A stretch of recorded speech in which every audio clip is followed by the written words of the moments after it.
Yang luar biasa lagi, setelah bilang Allahu Akbar di doa iftitah, kita mengatakan apa?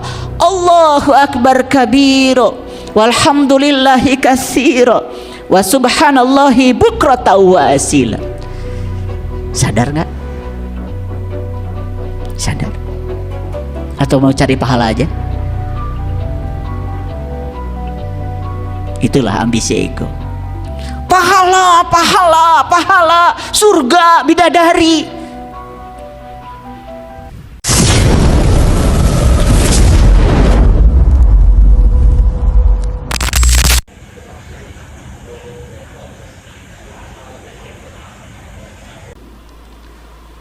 Sadar nggak Bapak Ibu?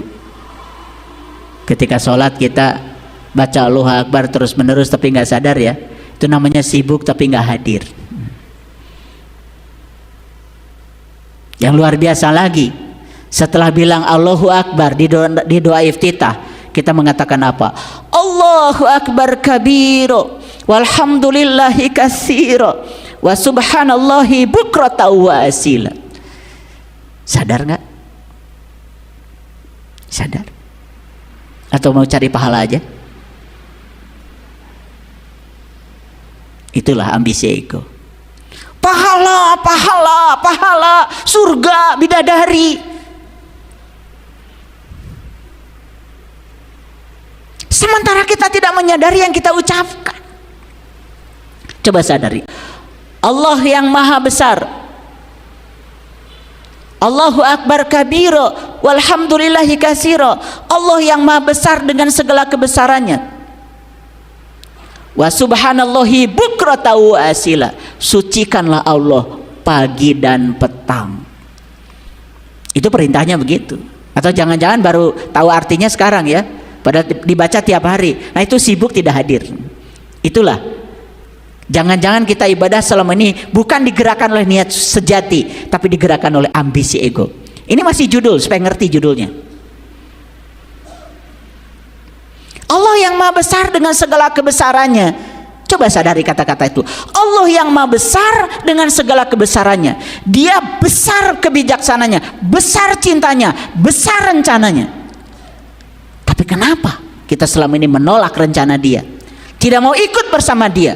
Cuman karena kita terjebak oleh benar salah, baik buruk, suka tidak suka, yang diproduksi oleh pikiran yang berbasis ambisi ego. Makanya kalau susah memahami ego itu apa sih? Ego itu seperti luka yang menganga. Makanya kalau kesenggol sedikit saja langsung marah, itu ego. Kesenggol saja sedikit saja langsung marah. Begitu nggak Bapak Ibu? Ada yang tidak disukai langsung nyolot, gitu nggak? Ada yang tidak disukai langsung menolak, gitu nggak? Ah itu ego. Gampang ngajinya. Biar tidak usah menggunakan bahasa psikologi yang tinggi-tinggi lah. Ya kan tadi saya suruh acungkan ini siapa yang S1 cuma beberapa orang. Ini semua S3 kelihatannya. SD, SMP, SMA. Gak apa-apa, gak apa-apa, gak apa-apa. Asal mau belajar ya, walaupun keterampilan berpikir kita tidak mewah, asal mau belajar dan jujur pada diri sendiri, nanti mewah dengan sendirinya. Percaya sama saya. Siput juga bisa menyeberangi samudra walaupun jalannya lambat sekali. Gak apa-apa ya, gak apa-apa jalan lambat, yang penting terus berjalan. Daripada kadang cepat istirahatnya lama, gitu kan? Kan kebanyakan begitu ya, begitu sadar lu langsung belajar, nanti istirahatnya puluhan tahun lagi, baru sadar lagi berikutnya. Wah itu ya, makanya nggak kemana-mana. Kita itu disuruh bersuci pagi dan petang. Apa maksudnya? Allah yang maha suci gitu harus disucikan oleh kita? Kan nggak mungkin. Lalu apa yang harus disucikan? Coba sadari. Ketika Allah sudah selesai menciptakan tubuh kita, Allah tiupkan ruhku kepada kita. Ruhku itu adalah sumber kesadaran, jauh lebih besar daripada ego kita. Sebetulnya bersuci yang dimaksud di doa iftitah itu. Kita kita melepaskan diri dari apa? Dari ambisi ego. Kembalikan diri kamu pada niat sejatimu.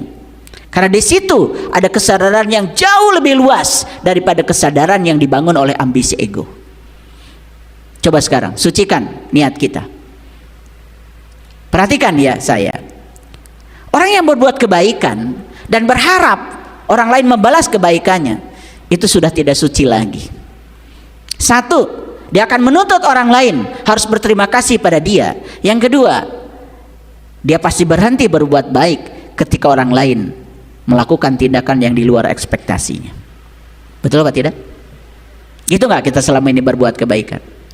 Itu kebaikan yang transaksional, yang berbasis pada ambisi ego. Tapi kebaikan yang berdasarkan niat sejati, dia tidak mengenal transaksi, tapi dia mengenal transformasi. Transformasi apa? Transformasi kesadaran. Bahkan dia tahu, oh, ada orang saja yang mau menerima kebaikan saya, sudah bersyukur. Bagaimana saya bisa melakukan kebaikan kalau tidak ada orang yang menerima kebaikan saya? Makanya sekarang saya ubah, tidak perlu orang lain yang berterima kasih pada saya. Saya yang melakukan kebaikan akan berterima kasih pada mereka yang menerima. Gitu nggak Bapak Ibu? Makanya niat sejati itu selalu hening, tidak terikat pada hasil. Beda dengan ego. Ego tuh bisik terus, bisik terus, bisik terus. Kemarin saya ngasih sesuatu sama dia, berterima kasih aja tidak sama saya, diceritakan berulang-ulang. Anda sedang memamerkan diri Anda bahwa sebetulnya niat Anda melakukan kebaikan bukan dari niat sejati, tapi semata-mata dari ambisi Anda sendiri, karena Anda ingin mengendalikan semua orang agar terkendali di bawah kontrol Anda. Capek hidup seperti itu. Saya akan setia pada Anda kalau Anda setia pada saya. Capek. Saya akan baik pada kamu kalau kamu baik pada saya. Capek. Saya akan mengerti kamu kalau kamu mengerti saya. Capek. Wajah-wajah capeknya sudah kelihatan di sini. Mau dibedakin kayak apa? Saya tahu. Mau dikasih shadow, mau dikasih bulu mata palsu, gigi palsu, ini masalah ya. Ternyata gigi palsu tidak bisa pakai uang palsu. Uangnya tetap harus asli.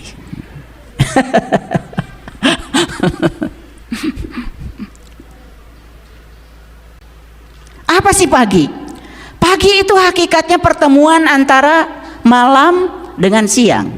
Apa itu petang? Petang itu hakikatnya pertemuan antara siang dengan malam. Jadi pagi dan petang hakikatnya sama, pertemuan terang dengan gelap. Jadi kita lagi terang, tiba-tiba gelap. Allahu Akbar. Lagi gelap, terang. Allahu Akbar. Nerima aja ritme kehidupan karena percaya pada kebijaksanaan ilahi. Tidak menentang, tidak melawan. Orang yang seperti ini pasti suci jiwanya. Percaya sama saya. Dan semua orang-orang yang kotor jiwanya karena mereka dikendalikan oleh ambisi ego. Benar salah, baik buruk, mencengkram, menendang, mencengkram, menendang. Hidupnya hanya menyediakan ruang untuk yang dia suka. Sama sekali di sini tidak ada ruang untuk menerima yang dia tidak suka. Bapak Ibu, sebetulnya kalau kita bisa mengubah, saya bukan isi, saya adalah ruang. Saya adalah ruang yang tanpa batas. Awas ya, kalaupun kita ruang tapi ruangnya sempit, tidak bisa memuat benda-benda. Coba perhatikan, kita punya rumah sempit, hanya 21 meter persegi. Baru beli kursi satu setel aja sudah nggak muat, apalagi dikasih lemari. Bahkan tidur pun tidak bisa. Anak-anak memilih supaya arah tidurnya bebas, nggak bisa. Harus kayak ikan asin peda itu, ya, harus beraturan. Karena kalau yang ini arahnya ke utara, ini ke timur, ini ke barat, nggak cukup. Karena ruangnya kecil. Makanya setiap ruang yang kecil tidak siap untuk menerima benda apapun. Bayangkan Bapak Ibu, ketika ruang di sini sempit, kita tidak punya ruang untuk menerima apapun. Hanya menyediakan ruang untuk yang kita mau. Itulah yang membuat kita gampang marah. Ego selalu mengambil aksi yang negatif dalam segala situasi. Nah, sampai di sini mengerti? Mengerti ya? Oke. Nah, sekarang kita lanjutkan. Baru judulnya aja. Saya akan memulai kajian kita hari ini dengan pertanyaan kejenuhan. Karena banyak orang yang jenuh dalam hidup ini. Perhatikan ya. Banyakkah yang jenuh? Banyakkah orang yang bosan dengan kehidupan ini? Banyak? Nah, banyaklah. Termasuk yang ada di sini. Cuman kalau disuruh untuk bicara jujur kan memang agak susah. Tetapi nggak apa-apa, ya nggak usah bicara sama saya. Bicara jujur ada pada diri kita sendiri. Oke, kita mulai. Saya akan mulai dari satu pertanyaan. Apa sebenarnya yang selama ini kita kejar? Apa yang selama ini Bapak Ibu kejar? Apa yang dikejar selama ini? Kebahagiaan. Oke. Tahu kebahagiaan itu apa?